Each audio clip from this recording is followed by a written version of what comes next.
What's going on, guys? Autopsy here, back to your video, and today I have another album review for you guys.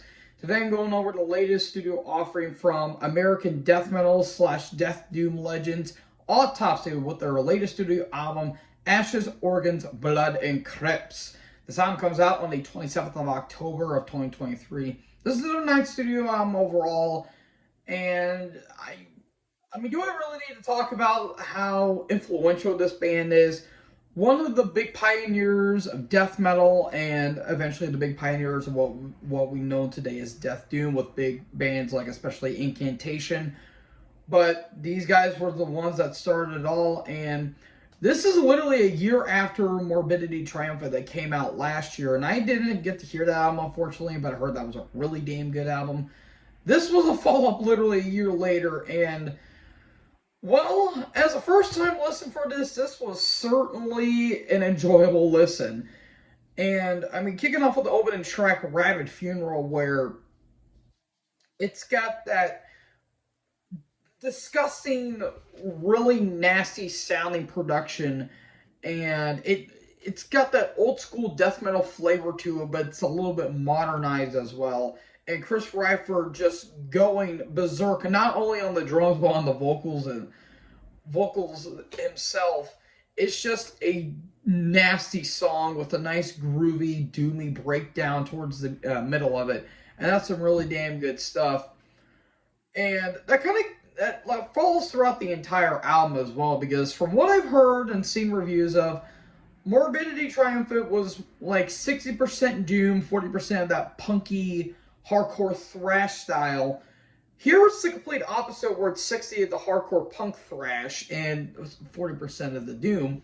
And I can honestly agree with that on the track 3 all the way to track 6, No Mortal Left Alive, Well of Entrails, the title track, and Bones to the Wolves. It really has that kind of style, and it's actually really, they kind of have that, it kind of follows that same formula where it's got that nasty, like disgusting, almost Black Sabbath like doomy not breakdown, but doomy beginning, and then gets that thrashiness at the very end, very reminiscent of, well, that's Scream Bloody Gore that came out. And yeah, I'm gonna reference this album a lot because it's basically feels like that in a modern outset. And hell, even the leads really remind me of Death's Leprosy in a way, because it really has that Chuck Schuldiner and Rick Ross like lead trades in a way, and that's some really damn good stuff. And I really do like that. But you also have that more lineage on the punky stuff, especially on the song Toxic Death Fuck, which, sorry for the language, but that's a hell of a title in its own. And even to a lesser extent, Lobotomizing Gods, where it has that really, that almost sludgy like riff at the beginning, and then it just gets like in the blasphemy territory at the very end. And Death is the Answer, which honestly feels like a B-side to Scream Bloody Gore in a way. That it really has that more thrashy style to it. And then you have the song Coagulation, where it may be the doomiest song on the entire album, maybe besides Marrow Fiend. And yeah, it's just very nasty, very nasty. That dun, dun, dun. It's very droning in a way, and I absolutely love it. But the one track that's a big standout to me is Jesus. Apparently somebody likes to be pulling the Jalen Carter, like to go street racing. If you get it, you get it. The one track that's a big standout to me is Throat Saw, which was the first single. And again, it really reminds me of that Scream Bloody Gore in terms of that thrashy style. And that's really damn good. It's the shortest song on the entire album as well. It's 2.5 minutes of just disgusting, punky thrash. Like, basically, almost to a lesser extent, like DRI, like the beginnings of DRI, where they were more punky before they went to that crossover thrash style. Like, it really reminds me of that in a way. And in some ways, the Doomy vibes really remind me of Incantation in a way. Like, Almortal Golgotha, maybe a little bit of Mortal Throne Nazarene-ish style. Like, it's not as, like, disgustingly doomy as those albums, but the riffs kind of remind me of that. Hell, even their latest offering, Unholy Deification, in a way. It really reminds me of that incantation, and even to a lesser extent, a little bit of immolation style in a way.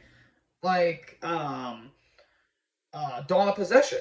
It kind of reminds me of that style in a way, but this is some really damn good death doom, and I really, really, really like it.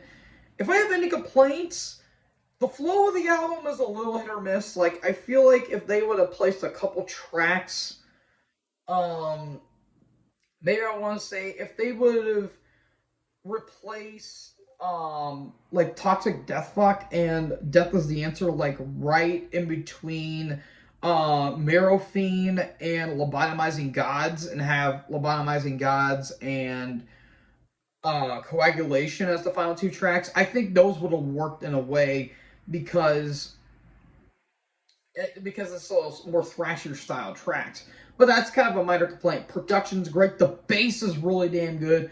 Guitars are really nice, thick, and chunky. Drums are absolutely pummeling, and the man himself, Chris Reifer, just sounds rabid on this album. So all in all, I'm going to give this an A minus. I really, really, really dug this album, and it's really wanted me to check out their earlier output as well. And I'm all for that. I'm really all for that. This is a hell of an album. Maybe top 10 of the year so far for me, because I've been listening to a lot of damn good albums. But this is just some nasty old school death metal, more death doom, and I absolutely love it. So this gets a bigger recommendation, A minus in my opinion. So folks, what did you guys think about this album? Let me know in the comment section below. Make sure you guys leave a like, leave a comment, tap that big red subscribe button, and tap the bell so when I upload, you guys will be notified. Thank you guys so much for watching this video. Most importantly, join the herd. Talk in the next video. Peace out.